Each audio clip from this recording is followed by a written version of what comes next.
Hoi, ik ben Tom Lassing, beursbox.nl. Leuk dat je kijkt. Als je deze video interessant vindt, geef een duim. Staat LA in brand? Nee, LA staat niet in brand, maar er zijn wel de nodige rellen. En dat is een trieste zaak. En hoe is dat zo gekomen? Daar wil ik het over gaan hebben. Als we kijken naar LA, dan liep dat in de stad allemaal goed tot voor kort. En uiteindelijk is er recent, vorige week, is er door ICE, is er een inval gedaan bij een Home Depot en er is een restaurant is binnengevallen. En dan is de vraag, hoe komt dat? Waarom was het nodig dat daar ICE binnen ging vallen? Nou, het feit is, de minister die over ICE gaat, heeft aangegeven, jullie moeten 3000 mensen per dag oppakken. Dat is de opdracht die ik aan jullie geef. En het is onmogelijk in de Verenigde Staten om 3000 mensen op te pakken als je dat keurig van tevoren kijkt van zijn ze crimineel, is er een reden om ze op te pakken. Zoveel capaciteit heeft ICE simpelweg niet.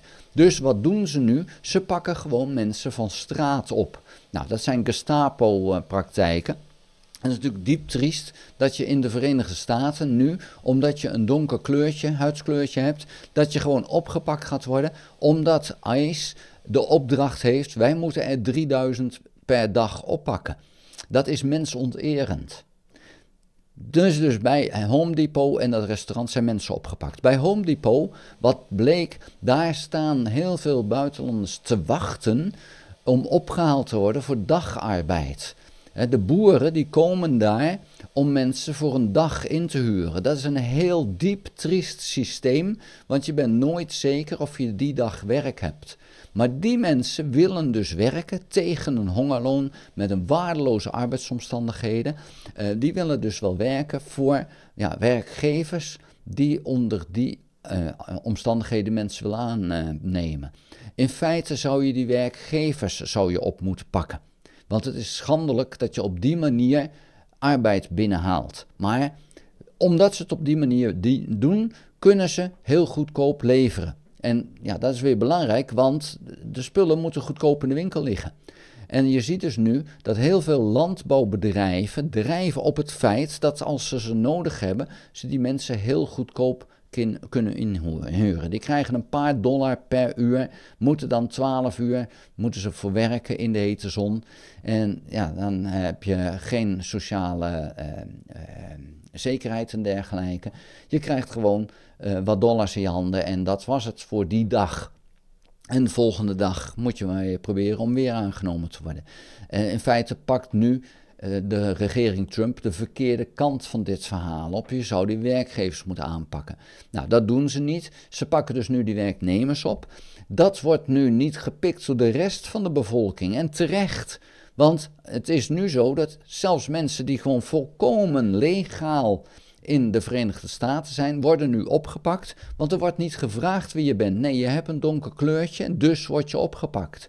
En dan word je naar een detentiecentrum gebracht en daar moet je maar bewijzen wie je bent. Nou, en we hebben al gezien dat er minstens 1, maar er zijn er veel meer, al uitgezet is zonder dat die daadwerkelijk uitgezet had mogen worden. Nou, er zijn er veel meer die zomaar uitgezet zijn, maar die zijn dan niet in het nieuws gekomen. Maar we praten al over duizenden mensen die uitgezet zijn en die mogelijk onterecht uit zijn gezet, omdat ze helemaal niet illegaal in de Verenigde Staten waren.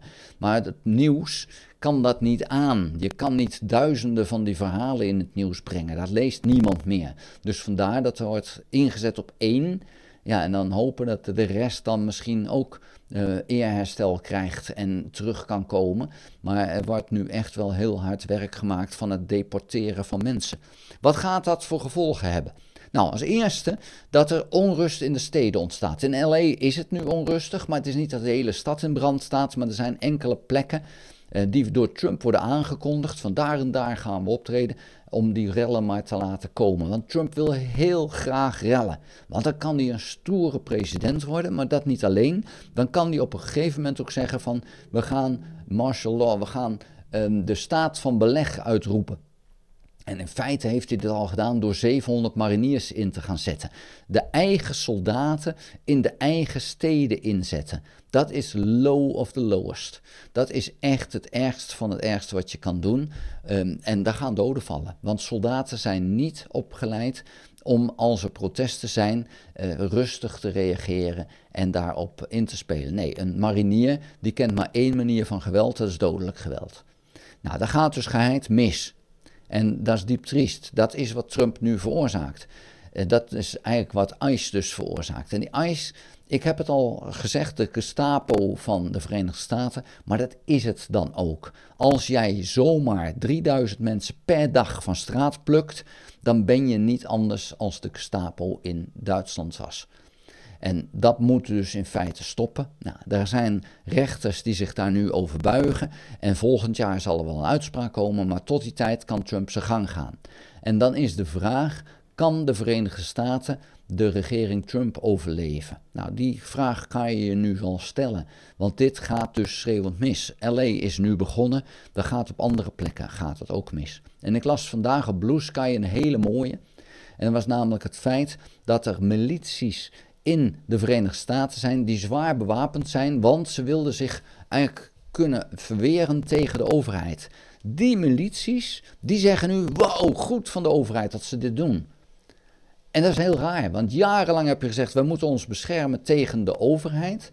En nu doet de overheid iets wat niemand zou moeten willen, namelijk zomaar mensen oppakken. Maar omdat die mensen een kleurtje hebben, zijn die milities nu zeggen, ja, dat is goed dat de overheid dit doet. Wacht maar tot die mensen met kleurtjes allemaal weg zijn en opgepakt zijn. En dan vervolgens komt de overheid voor white trash. En dat zijn die milities. En dan zullen ze anders piepen. Maar goed, het feit is dus dat die milities die zwaar bewapend zijn, nu in feite zeggen, oh overheid, het is helemaal prima wat je doet. En dat vind ik helemaal diep triest. Dit gaat dus schreeuwend mis. LA is begonnen, ik verwacht eigenlijk Chicago, Detroit, Atlanta, dat ook allemaal gaat komen. Waarom daar? Nou, dat zijn democratische steden, deels ook democratische staten. En daar wil Trump zoveel mogelijk onrust veroorzaken. Dat staat hem leuk, maar dat maakt ook dat hij dus wat sneller kan zeggen, kijk maar, die democraten doen het verkeerd. Want feit is, democratische staten en democratische steden zijn beter om in te wonen dan steden en staten die door de republikeinen geleid worden. Met name op staatsniveau, de rijkste staten zijn democratische staten, de armste zijn republikeinse staten. En dat geldt bij steden in feite ook, al zie je dus heel veel steden democratische leiding hebben, burgemeester en dergelijke. Dat is ook in feite, net vaak ook met steden, het agrarische deel van de Verenigde Staten is nu eenmaal wat rechtser, wat conservatiever, maar dus ook armer. En Trump die wil heel graag dat juist het democratische deel ook armer wordt, want dat is zijn doelgroep. En uiteindelijk is het zo dat Trump heel graag dictator wil zijn.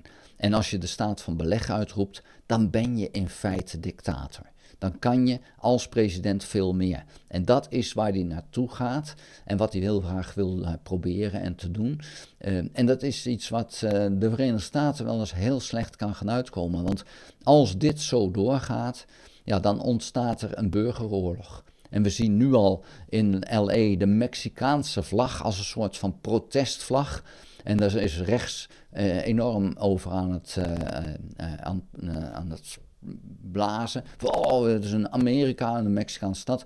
Maar de rechts doet dat ook. Want die hebben namelijk de Confederate flag, de confederatievlag, die gebruiken ze als protestvlag. Nou, en nu zie je dat de Mexicaanse vlag als protestvlag gebruikt wordt. En zo is dat nou eenmaal met vlaggen en protesten. Je moet iets hebben wat het symbool is voor jouw ding. En juist de mensen nu worden opgepakt zijn voor een flink deel uit Mexico en uit Latijns-Amerika. En dan is de Mexicaanse vlag de protestvlag. Daar moet je maar tegen kunnen, denk ik dan.